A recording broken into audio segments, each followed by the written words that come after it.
You can print on envelopes of various sizes through the bypass tray of the system. For acceptable envelopes, refer to the specifications guide. Follow these steps to print envelopes using the bypass tray of the system. Place the envelope on a flat, clean surface and press them with your hands in the direction of the arrows to expel any air inside. Place the envelope with its face down on the bypass tray. Align the side guides to the edges of the envelope.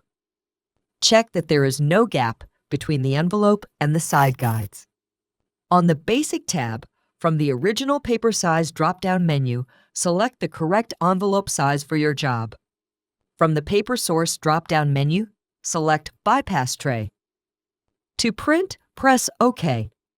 To print the job from the MFP, press the Job Status button, displayed as an exclamation point icon on the top right.